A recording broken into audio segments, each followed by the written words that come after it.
할렐루야. 오늘 우리 옆 사람과 함께 우리 인사하도록 하겠습니다.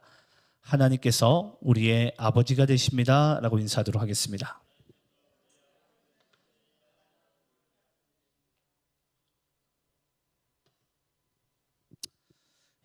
하나님께서 우리 모두의 아버지가 되심을 여러분들 믿으시죠?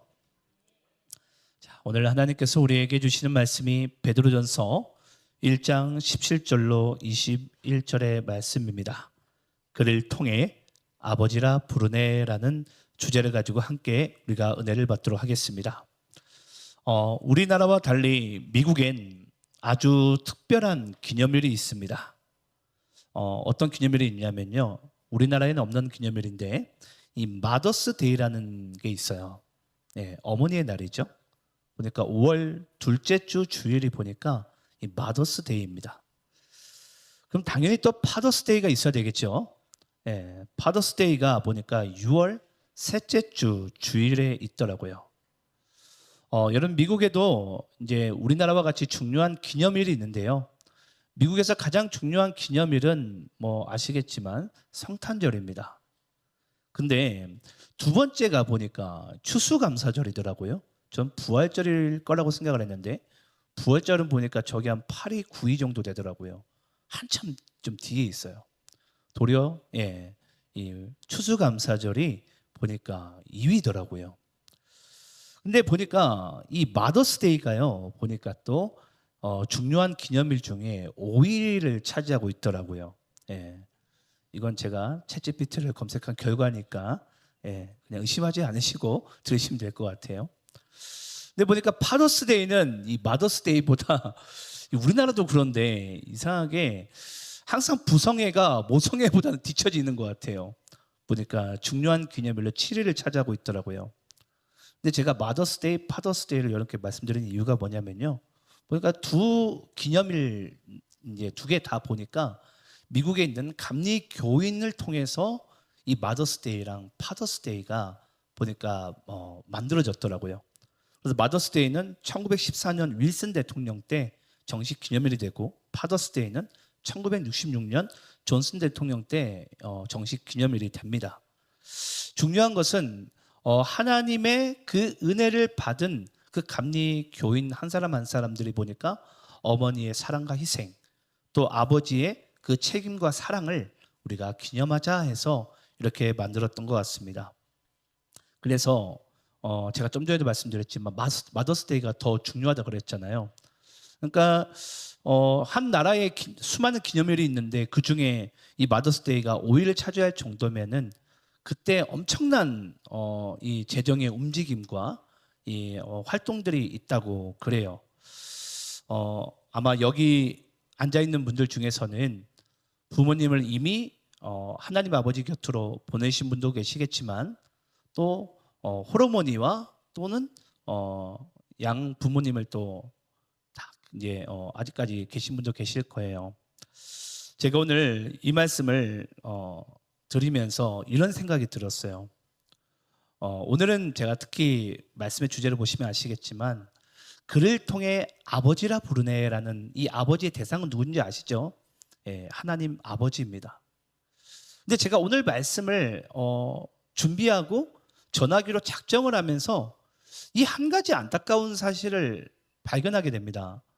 그게 뭐냐면요, 바로 우리나라 대부분들의 이 자녀들 중에서는 또 가족들은 보니까 이 아버지에 대한 부분 가운데 있어서 뭔가 따뜻하고 또는 어떤 선한 책임감과 이 사랑을 기억하기보다는 대부분들이 보니까 이 아버지에 대한 상처를 많이 끌어안고 있는 거예요. 그래서 오늘 말씀을 저도 준비하고 묵상을 하다 보니까 내가 하나님 아버지를 어떻게 생각하냐라는 부분 가운데 있어서 솔직히 제 스스로의 영적인 부분을 많이 점검하는 시간을 가졌습니다. 여러분들에게도 한번 묻고 싶어요. 여러분들에게 아버지 상은 어떤 상입니까? 아버지 하면 여러분들 혹시 따스함이 밀려오시나요? 아버지 하면 뭔가 책임과 그 사랑 가운데 뭔가 알 수 없는, 보이지 않지만 그 묵직한 사랑이 여러분 혹시 느껴지시나요? 예, 저는 어릴 적부터 누굴 가장 존경하냐 그러면 저는 항상 제 아버지를 꽂았습니다. 예, 항상 제 어릴 적에 이제 아버지 친구분을 뵀잖아요. 그럼 아버지 친구분들이 항상 두 가지를 항상 저한테 얘기하시더라고요. 그 첫 번째가 뭐냐면 너네 아버지가 얼마나 성실하시고 회사에서 열심히 일하는 줄 아시냐. 예, 그걸 항상 얘기하셨어요. 어렸을 때부터. 정말 많이 들었어요. 두 번째는 뭐냐면요. 너는 꼭 너희 아버지만큼만 되라는 것이 아버지 친구분들에게 많이 들었던 이야기였던 것 같습니다. 그러니까 저는 항상 어릴 적부터 제가 존경하는 첫 번째 인물은 항상 아버지였어요. 그런데 아이러니하게도요.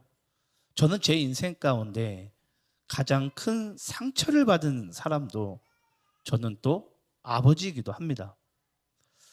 뭐 아시는 분들은 아시겠지만 저는 지난 7월 1일에 제가 허리 디스크 수술을 했잖아요. 지금 이렇게 반듯하게 서서 설교하는 게 얼마나 기쁜지 여러분 모두 모르실 거예요. 정말 행복해요. 네. 목사로서 정말 하나님 앞에 이렇게 바로 내가 반듯하게 서서 설교할 수 있다는 게 얼마나 큰 행복인지를 알겠더라고요. 네. 지난주에도 전도사님 설교하는데 혹시 앉아 있는데 솔직히 마음이 그렇게 편하지 않더라고요. 저 자리에 내가 서야 되는데. 예. 근데 제가 허리 디스크 수술을 하면서 수술이 끝나고 그날이 수요일이었어요. 근데 수요일 날 저녁에 이제 저희 어머니한테 제가 병원이 어딘지 좀 말씀 안 드렸는데 오시는 거예요. 그러니까 어머니가 오셔가지고 이제 아무래도 아들이 몸져 누워 있으니까 어느 어머니가 마음이 편하겠어요. 예. 그래서 저희 어머니가 어떻게 수술 잘 끝났냐, 괜찮냐. 예. 근데 제가 참 거기다 대놓고 뭔가 따스한 말 하는 게 맞지 않나요? 제가 했던 말이 뭔 줄 아세요? 수요 예배를 들으셔야지 여기 왜 왔냐고. 그 얘기를 제가 어머니한테 하고 있는 거예요. 빨리 기도하러 가시라고. 그러면서 이제 또 우리 김영호 권사님이 며느리가 또 저녁도 못 먹은 줄 아시고 또 이제 그 헛개수 이제 물을 한 병 주고 이제 가시더라고요. 근데 참 그런 것 같아요. 또 제가 이제 수술 끝나고 나서 제가 저희 어머니가 또 저희 집에 오셔가지고 저희 또 생일상을 저희 아내랑 같이 또 차려주고 같이 먹는데 이 뭐라고 해야 될까요? 참 그때 말할 수 없는 이 따뜻함이 몰려오더라고요. 네. 그리고 또 그 다음날 저희 아버지한테 전화가 걸려왔어요. 아버지가 그러시는 거예요. 왜 허리디스크 수술한 걸 말하지 않았냐? 네. 제가 아버지한테 그랬어요. 아버지, 제가 말씀드려봐야 아버지 걱정하실 게 뻔한데 제가 어떻게 전화를 드려요? 라고 이렇게 이야기를 했습니다. 그러면서 이제 아버지가 한 3년 전에 허리디스크 수술을 하셨거든요. 골프를 워낙 좋아하셔가지고 골프 치시는 분들은 허리디스크 많이 걸린다고 그러더라고요. 왜냐면 한쪽 방향으로만 이게 계속 움직이니까 아무튼 그렇다고 하더라고요. 근데 많은 비용이 들어간 줄 아니까 이제 걱정하셔가지고 저한테 전화를 걸으셨던 것 같아요. 그러면서 이제 아버지가 이제 이제 또 그 다음날 며칠 뒤에 전화 오시기를 그러시는 거예요. 저에게 허리디스크 수술하고 나서는 이렇게 움직이고 이렇게 운동을 해라. 근데 제가 제 이야기를 제가 굳이 제가 이렇게 하는 이유가 뭐냐면요. 그때 알았어요. 뭘 알게 됐냐면요. 나도 누군가의 아들이구나라는 사실이었어요. 여러분 혹시 그거 아십니까? 인간이 이 땅에 한 인생을 살아가면서 여러분 가장 행복하고 가장 기쁨이 극대화된 순간이 언제인 줄 아세요? 인간이 인생을 살아가면서 그 인생 가운데 가장 기쁨과 행복이 평안이 극대화되는 순간이 언제라고 생각하세요? 바로 여러분 자녀가 부모님 안에 온전히 있을 때입니다. 제가 그걸 알게 됐어요. 우리 인간이 가장 그 기쁨과 행복과 평안이 극대화되는 순간이 바로 그 자녀가 부모님 안에 있을 때구나라는 사실을 알게 된 거예요. 뭐 아시겠지만 김용옥 권사님, 저한테 뭐 물질적으로나 어떤 뭐 부분이나 해줄 수 있는 게 없어요. 저희 아버지도 그래요. 이제는 일도 안 하시고. 네. 근데 제가 이번에 저희 어머니와 아버지에게 그런 연락과 그런 걸 보면 이제 제가 하면서 알게 된 사실이 그거예요. 아, 내게 부모님이 계시다는 게 너무 큰 힘이 되는 거예요. 위로가 되고. 네. 그래서 나도 누군가의 자녀이구나라는 이 사실 가운데 이 말할 수 없는 그 기쁨과 그 평안이, 행복이 막 밀려오는데요. 이건 뭐 말할 수가 없는 부분이에요. 자녀들 잊지 마시기 바라요. 내게 지금 부모가 있다는 사실이 여러분, 나에게는 엄청난 큰 기쁨입니다. 여러분, 왜 자녀가 인간이 부모님 안에 온전히 있을 때 왜 그 기쁨과 행복이 극대화된 줄 아세요? 자녀가 부모님 안에 있을 때는 부모님 안에서 거리낌이 없기 때문이에요. 만약에 예를 들어서 내가 막 너무 기뻐가지고 감사하고 이러면요, 사람들은 그럴 거예요. 저 사람 왜 저렇게 오버하지? 왜 저러냐? 라고 이렇게 생각할 줄 몰라요. 근데 부모님 안에 자녀가 기쁘고 막 행복해할 때 거리낌이 있나요? 그게 부모의 기쁨인 거예요. 내 자녀가 기뻐하는 모습이, 행복해하는 모습이, 평안한 모습이. 그러니까 저도 이번 그 어머니와 아버지와의 그런 연락과 만남을 통해서 제가 알게 된 게 그거예요. 나도 누군가의 바로 자녀였구나. 그래서 우리의 인생 가운데 왜 우리가 하나님께 가야 되고 하나님을 왜 가까이 해야 되냐면, 우리가 우린 또 자녀 아닙니까? 하나님의 자녀 안에 온전히 우리가 거하게 될 때에 우리의 기쁨이, 우리의 행복의 평안이 극대화된다는 거예요. 왜냐? 하나님 안에 우리는 거리낌이 없습니다. 하나님은 우리의 모습 그 자체를 사랑하세요. 그냥 나오라는 거예요. 도리어 여러분, 하나님이 우리에게 뭘 싫어하는 줄 아십니까? 우리가 외식하고 또는 숨기고 가면을 쓰고 아닌 척하고. 도리어 하나님이 여러분 그걸 더 싫어하십니다. 하나님이 정말 자녀된 우리에게 원하시는 모습은 여러분, 우리의 있는 모습 그대로를 사랑하세요. 그 하나님께서 이번 이 기간을 통해서 저에게 알게 해주신 게 그거예요. 저는 항상 아시면 아시겠지 모르겠지만 저는 25살 때부터 교회 리더를 했었어요. 목자부터 시작해서 또는 간사부터 시작해서 또는 결혼을 또 일찍 하다 보니까 26살 때부터 가장에, 그러니까 저는 혼자 있는 게 뭔지도 모르고 내 마음대로 살아가는 것도 뭔지도 몰라요. 항상 책임자의 위치 가운데만 있었던 것 같아요. 그러면서 이번에 제가 이 3, 4개월을 아프면서 제가 좀 되돌아보니까 그런 거예요. 내 인생 가운데 이토록 내가 쉬어본 적이 있었나? 단 한 번도 없었어요. 저는 백수였던 인생이 없었거든요. 제 인생에 있어서. 그러니까 한 번도 쉬어본 적이 없는 제가 쉬어보니까 그 가운데 하나님께서 저에게 알게 해주신 게 그거예요. 내가 하나님의 자녀이구나. 하나님은 내가 자녀로 살기 원하셨구나. 제가 막 담임 목사이기 때문에, 제가 또는 가장이기 때문에, 내가 무언가 책임져야 되기 때문에 막 내가 이렇게 살아가는 게 아니라 하나님은 내가 자녀이기 원하셨구나. 그 하나님 안에서 내가 진정으로 내 기쁨이 충만할 수 있구나라는 사실을 비로소 알게 해주신 거예요. 좀 전에도 말씀드렸지만 김용옥 권사님, 저희 아버지 이젠 연로하셔가지고 이제 저에게, 장성한 저에게 뭘 특별히 해줄 수 있는 게 없어요. 하지만 그 부모님이 계신 것만으로도 제 기쁨이 충만한 거예요. 여러분, 하나님이 우리에게 무언가 해주시기 때문에 우리에게 하나님이 되시나요? 아닙니다. 그분이 나의 하나님 아버지가 되는 것만으로도 우리에겐 모든 기쁨과 감사가 충만하게 되는 줄을 믿으시기를 축원합니다. 우리 한번 신명기서 5장 16절 말씀 읽어볼까요? 신명기서 5장 16절입니다. 우리 함께 한번 읽어볼까요? 자, 함께 있습니다. 시작. 너는 내 하나님 여호와께서 명령한 대로 내 부모를 공경하라.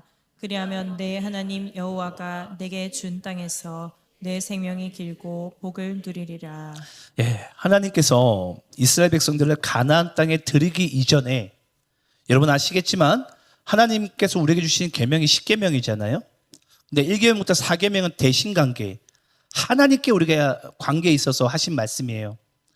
근데 이웃에 있어서 가장 첫 번째 계명은 바로 부모에 대한 이 계명입니다. 그래서 5계명이죠. 개인에 있어서 사람과 사람에 있어서 하나님의 입장에서 가장 중요한 계명이 바로 내 부모를 공경하라라는 것입니다. 왜냐? 자녀로서 한 인생에 있어서 그 부모 안에 온전히 있게 될 때에 정말 하나님께서 우리가 원하는 그 생명과 그 복을 진정으로 누리게 된다는 거예요. 네. 다시 한번 여러분께 말씀드리지만 오늘 우리 본문 말씀을 들어가기 전에 오늘 이 부분부터 전 여러분들이 아셨으면 좋겠어요. 우리가 부모님 안에 있을 때, 또 자녀가 하나님 안에 있을 때, 그때 우리의 기쁨과 우리의 행복과 평안이 극대화가 되고 충만하게 됨을 믿는 우리가 되기를 간절히 축원합니다. 오늘 이제 본문으로 들어가 보겠습니다. 오늘 본문에 보게 되면요, 사도 베드로가 소아시아 교회들에게 편지하면서 이 사실을 확실시하기를 원하십니다. 예. 그럼 뭐 어떤 사실을 확실시하기 원하는지 우리 17절 말씀 좀 읽어볼까요? 자, 오늘 본문 17절입니다. 자, 사도 베드로가 소아시아 교회들에게 한 가지 사실을 확실시하기를 원하는데 그게 바로 17절입니다. 자, 함께 있습니다. 시작. 외모로 보시지 않고 각 사람의 행위대로 심판하시는 이를 너희가 아버지라 부른즉 너희가 나그네로 있을 때를 두려움으로 지내라. 네, 제가 이걸 개역 개정으로 읽으니까 솔직히 저도 잘 무슨 말인지 못 알아먹겠더라고요. 그래서 세 번역으로 제가 좀 방송실에 준비했는데요. 세 번역으로 17절을 다시 한번 읽어볼까요? 자, 다시 한번 읽습니다. 시작. 그리고 사람을 겉모양으로 판단하지 않으시고 각 사람의 행위대로 심판하시는 분을 여러분이 아버지라고 부르고 있으니 여러분은 나그네 삶을 사는 동안 두려운 마음으로 살아가십시오. 자, 여러분 오늘 사도 베드로가 소아시아에 있는 교회들에게 한 가지 사실을 너희들이 확실시했으면 좋겠다. 그러니까 명심했으면 좋겠다. 잊지 않았으면 좋겠다. 라는 것이 뭐냐면 바로 이 17절 말씀인데 17절에 보니까 우리가 하나님을 뭐라고 부른다고요? 아버지라고 부른다고요. 근데 여러분 하나님 아버지는 우리에게 있어서는 창조주도 되시고 통치자도 되시고 심판자도 되십니다. 네. 잊지 마시기 바라요. 그 하나님 아버지가 우리에겐 창조주와 통치자와 심판주가 되신다는 사실이에요. 자, 그러면 여러분 일단은 우리가 예를 들어서 창조주 또는 통치자는 좀 우리가 좀 이해할 수 있는데 심판자의 입장에서 우리가 조금 더 이해를 돕고자 한다면 이와 같아요. 여러분 하나님께서 우리에게 심판자가 된다는 것은 무엇을 의미하죠? 하나님은 우리를 뭘 심판하기 원하시는 거예요? 네. 그것은 바로 여러분 우리의 중심과 삶의 열매를 보신다는 거예요. 여러분 우리의 삶의 중심은 곧 여러분들의 우리의 삶의 열매로 나타나는 줄을 믿으시기를 축원합니다. 예, 절대 여러분 뿌리 없는 열매는 없어요. 네. 왜 지금 내 인생이 이 모양 이 꼴로 가냐고요? 다른 게 아니에요. 그게 여러분의 삶의 중심이에요. 그래서 하나님께서 우리에게 심판하시되 우리의 삶의 중심과 삶의 열매를 보신다는 것입니다. 그러면서 오늘 17절에서 사도 베드로가 뭘 확실시하기 원하죠? 너희들이 이 땅에서 나그네로 삶을 살아가는 날 동안 두려운 마음으로 살아가라 라고 이렇게 이야기를 하고 있습니다. 여러분 여기서 두려운 마음으로 살아간다는 것이 뭘 의미할까요? 여러분 이와 같습니다. 너희들이 하나님 앞에 서게 될 그 날을 바라보며 살아가라는 거예요. 여러분 우리는 지금은 보이지 않는 하나님 안에서 우리가 살아가는 것 같지만 우리는 언젠가는 하나님 앞에 정확하게 서게 되는 그날이 오게 될 줄을 믿습니다. 믿으시죠? 네. 제가 이번에 허리 디스크 수술하면서 MRI만 4번 촬영을 했어요. 그 전에도 촬영을 했었거든요. 한 번을. 근데 4번을 더 촬영했어요. 그 좁은 공간에서 20분 동안 누워 있는 게 얼마나 답답한지 그 4번이나 하더라고요. 수술하는 동안에. 근데 제가 왜 MRI 얘기를 했냐면 MRI를 4번 하는 동안에 정말 제 신체가 숨김없이 다 스캔이 되는 거예요. 네. 뭘 얘기하고 싶냐면 숨길 수가 없더라고요. 제가 이전에는 예를 들어서 제 삶을 마음대로 살아갔던 것, 마음대로 먹었던 것, 또는 제 몸을 가꾸지 못했던 것, 그게 제가 대략 이렇게 양복으로 갈아입고 하면 좀 숨겨지잖아요. 이 강대상이 제 뱃살을 또 잘 숨겨져요. 근데 MRI를 4번을 딱 찍고 나니까 이 모든 게 다 스캔이 돼 버리는 거예요. 그러면서 제가 알게 된 게 있어요. 아, 결국은 인생은 어떤 방법으로든 다 드러나는구나. 우리는 지금 막 숨기잖아요. 이렇게 숨기고 저렇게 숨기면 숨겨지겠지? 아니요. 오늘 여기서 말하는 사도 이 베드로가 얘기하는 두려운 마음으로 지내라는 것은 뭐냐면 너희가 하나님 앞에 서게 될 그 날을 바라보며 살아가라. 예. 뭘 얘기하죠? 하나님 앞에 드러나지 않을 것이 없다라는 것입니다. 그 마음을 가지고 살아가라는 것입니다. 그 마음을 가지고.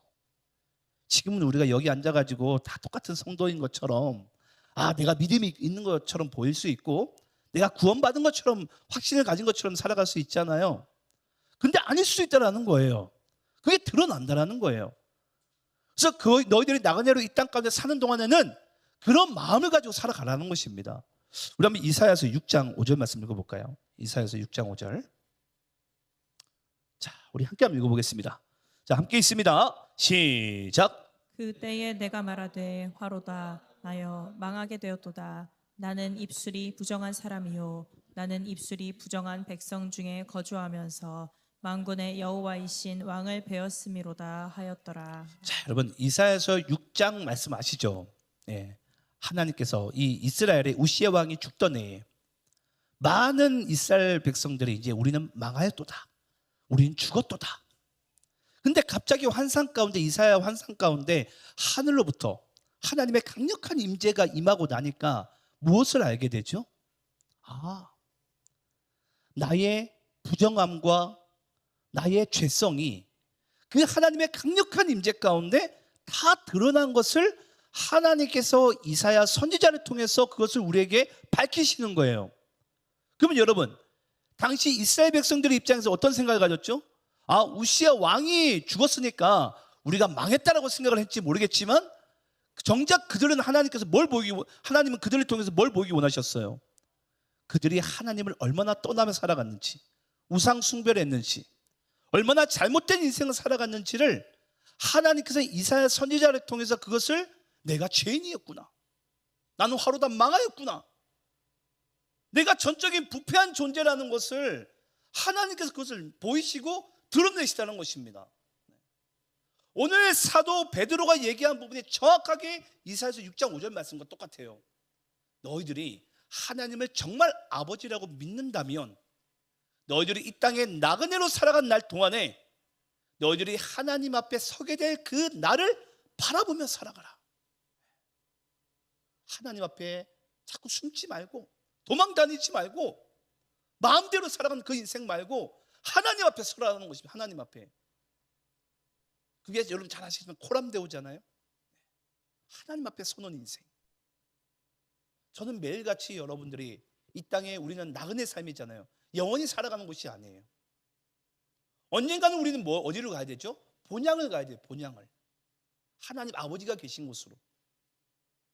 그러면 그 날을 살아가는 삶이 바로 나그네의 삶인데 그 삶 동안에 너희들이 하나님 앞에 서는 그 코람도의 인생을 하나님께서 살아가라고 우리에게 말씀하고 있는 것입니다.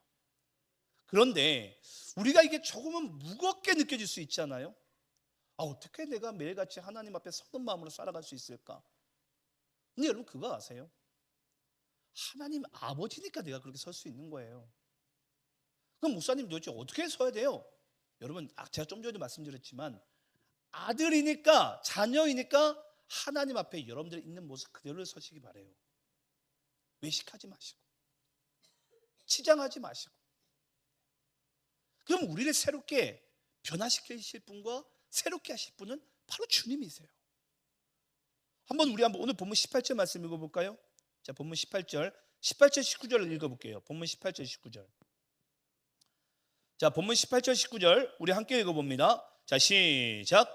너희가 알거니와 너희 조상이 물려준 헛된 행실에서 대속함을 받은 것은 은이나 금같이 없어질 것으로 된 것이 아니요 오직 흠 없고 점 없는 어린 양 같은 그리스도의 보배로운 피로 된 것이니라. 잘 보세요. 우리가 하나님을 아버지라고 불렀어요. 누구를 통해서? 그를 통해서, 예수 그리스도를 통해서. 그럼 매일같이 나그네로 살아가는 삶에서 우리는 코람되어 인생 살아가야 돼요. 하나님 앞에 서는 마음으로. 그럼 어떻게 살아가야 되느냐? 있는 모습 그대로 나가라는 것입니다. 오늘 18절 19절처럼 너희들이 헛된 행실에서 하나님의 자녀가 된 것이 아니라, 그러니까 우리가 외식하고 꾸미고 거룩한 모양으로 나아가도 우리는 그렇게 될 수 없다는 거예요. 그래서 하나님께서 뭐 하신 거죠? 19절에 보니까 오직 흠없고 점없는 어린 양 같은 그리스도의 보배로운 피로써 너희들이 하나님의 자녀가 되었고 하나님을 아버지라고 부를 수 있는 그 자격이 주어지지 않았냐. 여러분, 오늘도 내가 하나님 앞에, 어제 재짓고도 내가 오늘 하나님 앞에 당당하게 내가 예배자로 설 수 있는 힘은요, 바로 여러분들에게 그리스도의 보배로운 피가 있기 때문입니다. 그 피가 우리가 하나님의 자녀가 된 자격 조건이에요. 그걸 가지고 우리는 하나님 앞에 예배하는 거예요. 하나님 앞에.